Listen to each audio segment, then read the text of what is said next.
one of the four they built initially in the 30s, early 30s, to get the river around the canyon before they built the dams. 2 tunnels built, as you can see, in Arizona, and 2 of them built here in Nevada. The one we're inside is in Nevada here, but we're actually standing in the tunnel now right about there. That orange line, that's a tunnel we just came walking down from the elevator.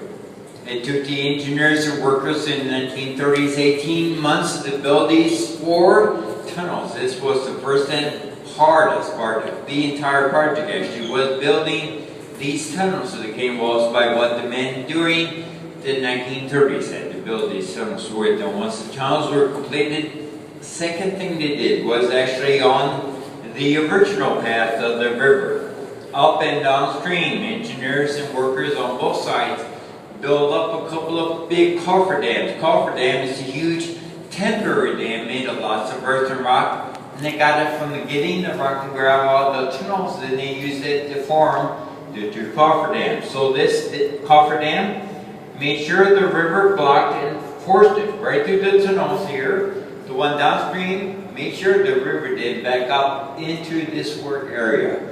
Once the workers got down to the bedrock of the river, that was actually on June 6, 1933, that's when they started building the dam. Then shortly after that time started building all the other structure for the project also. Small vibration you probably feel below your feet is actually water from Lake Mead traveling still through this tunnel, but now it's traveling down a big pipe, which you can see if you look right out that window there. The pipe itself is 30 feet in diameter, size of a 3-story building. The engineers have a name for the pipe over here, which they call, as you can see, a penstock.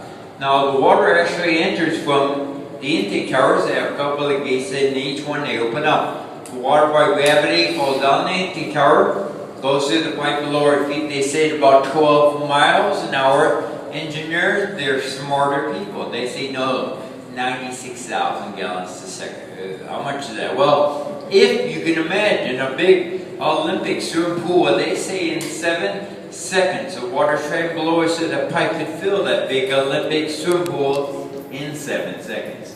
Then the pipes branch off here, they get smaller, 13 feet in diameter pipes, taking the water to the turbines. They say about 50 miles an hour. Now, water spins that turbine, which it basically uses them like a horizontal water wheel that spins a vertical shaft, that spins a rotor, that's spinning inside each generator where the electricity is made, and then the water exits this area we call the tail bay. As you can see, the water keeps on going down the lower Colorado River downstream.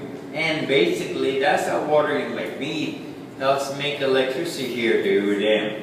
Although actually they didn't build the dam for electricity. They built it for 2 main reasons. The first reason was to stop the flooding and drought cycles of the river here by building the dam. The second reason was storing all the water behind the dam, then they could send it downstream for irrigation for Southern California farmland. Irrigation flood control, main reason they built the dam. Electricity byproduct, but very important byproduct because it paid the cost of this entire $165 million project off, and it's also still paying for the upkeep of the parkland and dam every year. No taxpayer money ever used here actually to Hoover Dam.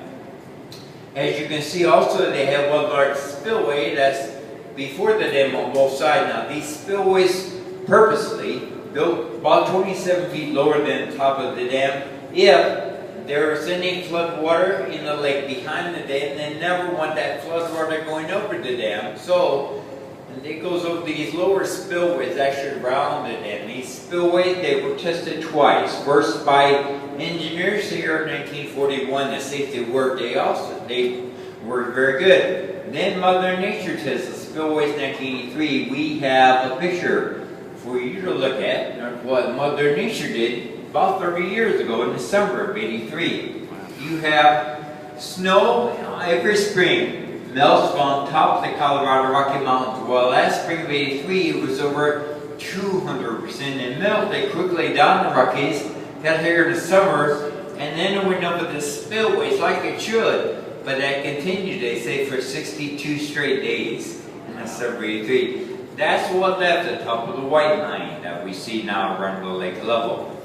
This area, also, we have been going through a drought. Drought started actually around the year 1999. Also, we've gone through many years of overpopulation during and even before that time. Two reasons why they say now we're about 53 feet lower in Lake Mead than we should be this time of year. 53 feet is almost halfway up there by tonight. That's where we should be. The next part of the show actually will take us into the Nevada wing of the power plant. Here we'll be on a balcony here overlooking the generators on the floor down below us. The dam, if you're interested, once we get in the balcony, look to the left, you'll see a wall. Behind that wall is the Hoover Dam site. So I would like you to wait here. I'm going to put the mic up, then I'll get around you and lead you back to the elevator, okay?